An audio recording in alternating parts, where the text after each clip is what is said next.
죄악은 성난 파도같이 우리 영혼을 위협하나 헤아릴 수 없는 주 은혜 십자가에서 보이셨네. 주의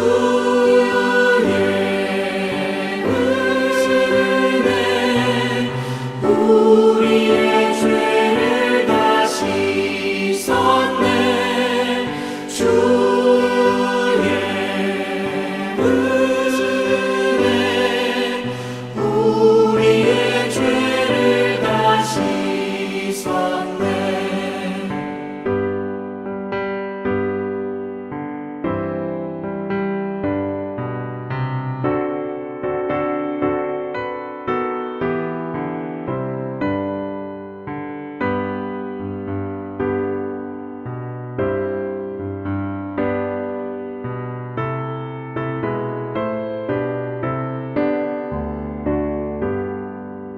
죄악에 물든 영혼들을 주께서 피로 씻으시네. 지금도 흐르는 그 피에 눈보다 더 희게 씻으라.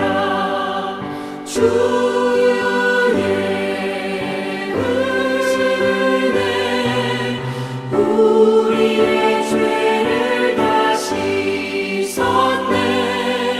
주의 은혜 우리의 죄를 다 씻었네. 피할 수 없는 그 은혜를 믿는 자에게 거저주네.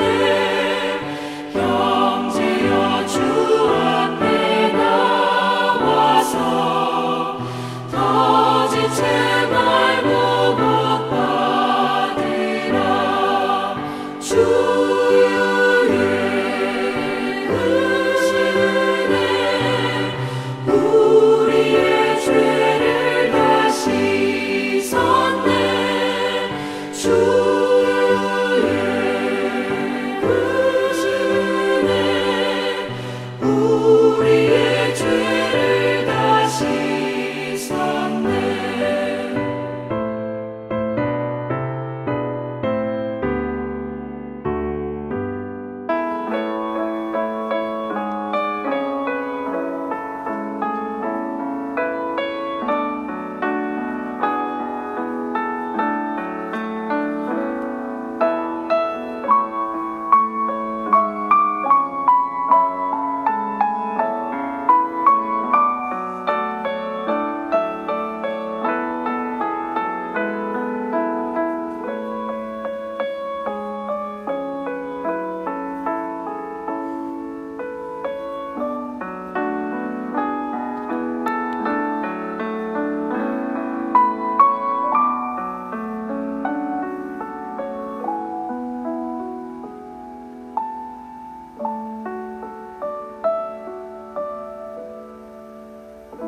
신명기 20장 1절에서부터 20절 말씀까지 교독하겠습니다. 1절 말씀. 내가 나가서 적군과 싸우려 할 때에 말과 병거와 백성이 너보다 많음을 볼지라도 그들을 두려워하지 말라. 애굽 땅에서 너를 인도하여 내신 내 하나님 여호와께서 너와 함께 하시느니라. 너희가 싸울 곳에 가까이 가면 제사장은 백성에게 나아가서 고하여 그들에게 말하여 이르기를 이스라엘아 들으라. 너희가 오늘 너희 대적과 싸우려고 나왔으니 마음에 겁내지 말며 두려워하지 말며 떨지 말며 그들로 말미암아 놀라지 말라. 너희 하나님 여호와는 너희와 함께 행하시며 너희를 위하여 너희 적군과 싸우시고 구원하실 것이라 할 것이며 책임자들은 백성에게 말하여 이르기를 새 집을 건축하고 낙성식을 행하지 못한 자가 있느냐. 그는 집으로 돌아갈지니 전사하면 타인이 낙성식을 행할까 하노라. 포도원을 만들고 그 과실을 먹지 못한 자가 있느냐? 그는 집으로 돌아갈지니 전사하면 타인이 그 과실을 먹을까 하노라. 여자와 약혼하고 그와 결혼하지 못한 자가 있느냐? 그는 집으로 돌아갈지니 전사하면 타인이 그를 데려갈까 하노라 하고, 책임자들은 또 백성에게 말하여 이르기를 두려워서 마음이 허약한 자가 있느냐? 그는 집으로 돌아갈지니 그의 형제들의 마음도 그의 마음과 같이 낙심될까 하노라 하고, 백성에게 이르기를 마친 후에 군대 지휘관들을 세워 무리를 거느리게 할지니라. 네가 어떤 성읍으로 나아가서 치려할 때에는 그 성읍에 먼저 화평을 선언하라. 그 성읍이 만일 화평하기로 회답하고 너를 향하여 성문을 열거든 그 모든 주민들에게 내게 조공을 바치고 너를 섬기게 할 것이요. 만일 너와 화평하기를 거부하고 너를 대적하여 싸우려 하거든 너는 그 성읍을 에워쌀 것이며 내 하나님 여호와께서 그 성읍을 내 손에 넘기시거든 너는 칼날로 그 안에 남자를 다 쳐 죽이고 너는 오직 여자들과 유아들과 가축들과 성읍 가운데에 있는 모든 것을 너를 위하여 탈취물로 삼을 것이며 너는 내 하나님 여호와께서 내게 주신 적군에게서 빼앗은 것을 먹을지니라.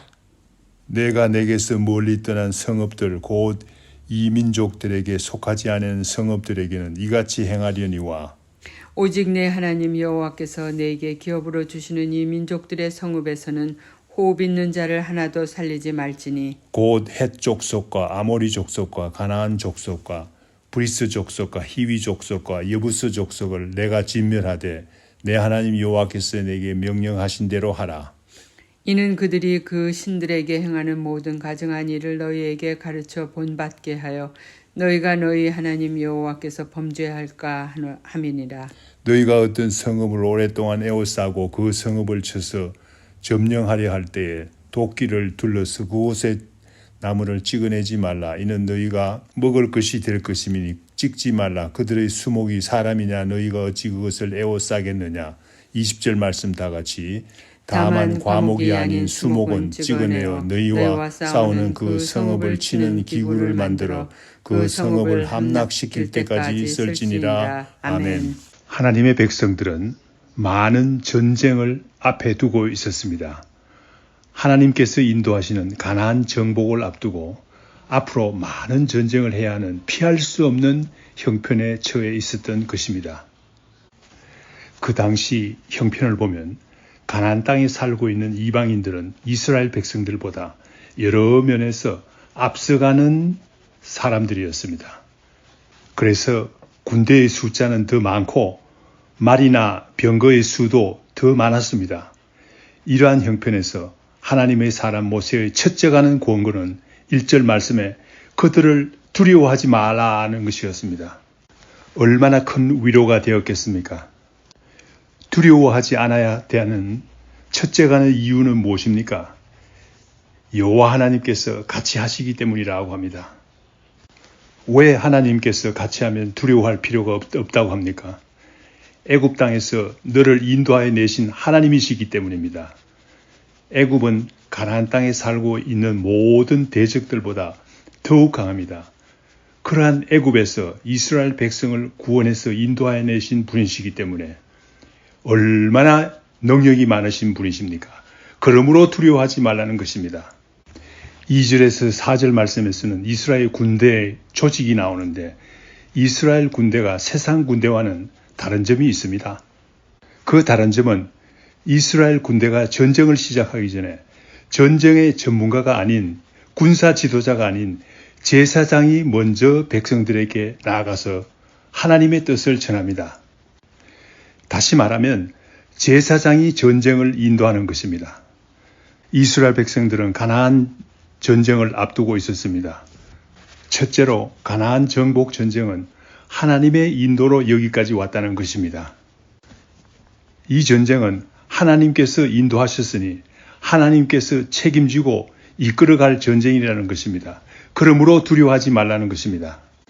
가나안 정복 전쟁을 제사장이 인도한다는 말은 민수기에도 자세히 나타나 있습니다. 민수기 10장 7절에서부터 9절 말씀 읽어보겠습니다. 또 회중을 모을 때 나팔을 불 것이나 소리를 크게 내지 말며 그 나팔은 아론의 자손인 제사장들이 불지니 이는 너희 대대의 영원한 율례니라. 또 너희 땅에서 너희가 자기를 압박하는 대적을 치러 나갈 때에는 나팔을 크게 불지니 그리하면 너희 하나님 여호와가 너희를 기억하고 너희를 너희 대적에서 구원하시리라 라고 했습니다.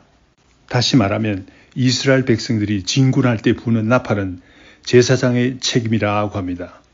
대적과 전쟁을 할 때 나팔을 부는 책임이 제사장에 있다는 사실을 강조하고 있습니다. 민수기 31장 6절 말씀에 그 실제적인 예가 나와 있습니다. 이스라엘 백성들이 미디안과 전쟁할 때입니다. 민수기 31장 6절 말씀 읽겠습니다. 모세가 각 지파에서 1000명씩 싸움에 보내되 제사장 엘르아살의 아들 비느하스에게 성소의 기구와 신호 나팔을 돌려서 그들과 함께 전쟁에 보내매. 그렇습니다. 모세는 실제로 미디안과 전쟁을 하러 군대를 내보냈을 때 그 당시 젊은 제사장인 비느하스에게 나팔을 주어서 군대와 같이 내보냅니다. 그 결과 어떻게 되었습니까? 미디안과 전쟁을 통해서 승리를 얻지 않았습니까? 다시 본문 말씀으로 돌아옵니다. 그러므로 대적을 두려워하지 말라고 합니다. 대적의 숫자가 많다고 해서 떨지 말라고 합니다. 또한 그들이 가진 새로운 무기에 놀라지도 말라고 합니다. 왜냐하면 이스라엘 하나님 여호와께서 이스라엘 군대와 함께 모든 일을 행하기 때문이라고 밝히고 있습니다. 적군을 대적해서 하나님 여호와께서 친히 싸우시기 때문이라고 밝히고 있습니다. 결국 구원은 누구한테 달렸습니까? 여호와 하나님께 달리지 않았습니까? 전쟁의 승리는 이스라엘에 있다고 말하는 것입니다. 이 사실을 제사장이 이스라엘 군대 앞에서 말하라고 가르치고 있습니다. 이렇게 모세가 설교한 교훈을 마음에 간직하고 몸소 실천한 사람이 있습니다. 그 사람이 누굽니까? 여호수아 장군이죠. 여호수아 장군의 고백을 한번 들어봅시다. 여호수아 23장 9절에서 10절 말씀입니다. 이는 여호와께서 강대한 나라들 너희 앞에서 쫓아내셨으므로 오늘까지 너희에게 맞설 자가 하나도 없었으니라. 너희 중 한 사람이 1000명을 쫓으리니 이는 너희의 하나님 여호와 그가 너희에게 말씀하신 것과 같이 너희를 위하여 싸우심이라. 그렇습니다. 여호수아는 가나안 정복 전쟁을 통해서 오늘 본문 말씀에서 밝히고 있는 모세의 말씀을 실제로 경험한 증명해 보인 사람입니다. 여호수아는 수많은 가나안 정복 전쟁을 통해서 이스라엘 당할 대적이 하나도 없었다고 고백하고 있습니다. 그의 실제적인 경험에 근거해서 말하고 있습니다. 이스라엘 군대의 한 명이 대적의 1000명을 쫓을 것이라고 합니다. 모세가 전한 하나님의 말씀을 여호수아는 경험적으로 증명한 사람입니다. 오늘 우리가 읽은 본문 말씀 5절에서 9절 말씀은 실제 전쟁에 나갈 이스라엘 군대의 지휘관에게 주신 말씀입니다. 어떤 말씀을 주고 있습니까? 세상 군대는 군대의 숫자를 많아 보이게 하기 위해서 억지로 많은 사람들을 모으는 길을 모색합니다. 그러나 하나님의 군대는 그렇게 할 필요가 없다고 말하고 있습니다. 하나님의 군대는 다릅니다. 전쟁에 나가서 전투를 수행하기 어려운 사람들은 아예 처음부터 전쟁에서 면제해 주라고 합니다. 어떤 사람들을 전쟁에서 면제하라고 합니까? 새 집을 건축했는데 아직도 낙성식을 하지 못한 사람입니다. 그 사람은 얼마나 마음이 온통 새로 지은 집에 가 있겠습니까? 전쟁에서 싸울 때는 온통 전쟁에 나가서 싸울 때라도 온통 새 집의 마음이 있지 않겠습니까? 새로 지은 집의 마음이 있지 않겠습니까? 그러니 그 사람은 전쟁의 마음을 쓸 수가 없죠. 그러므로 질 수밖에 없습니다. 그러므로 차라리 그런 사람들은 전쟁에서 면제해 주는 것이 좋다는 말씀입니다. 또 어떤 사람을 면제해 주라고 합니까? 포도원을 만들고 아직 첫 열매를 먹어보지 못한 사람입니다. 포도원을 만들고도 첫 열매를 먹어보지 못한 사람이 전쟁에 끌려 나왔다면 그 사람이 전쟁을 수행할 수가 있겠습니까? 없지요. 그러므로 그런 사람은 전쟁에서 면제해 주라는 말입니다. 결혼을 약속한 여자가 있는데 결혼식을 하지 못하고 나왔는 사람이 전쟁에 나왔다고 생각해 봅시다. 온통 그 사람의 마음은 약혼녀에 있지 않겠습니까? 전쟁에 참가할 수가 없습니다. 그런 사람을 전쟁에서 면제해 주라는 말입니다. 어떤 사람들은 기질적으로 용기가 없어서 마음이 약해서 두려워하는 마음이 병적으로 너무 심한 사람들도 있습니다. 이런 사람은 아예 처음부터 전쟁에서 면제해 주는 것이 좋다는 것입니다.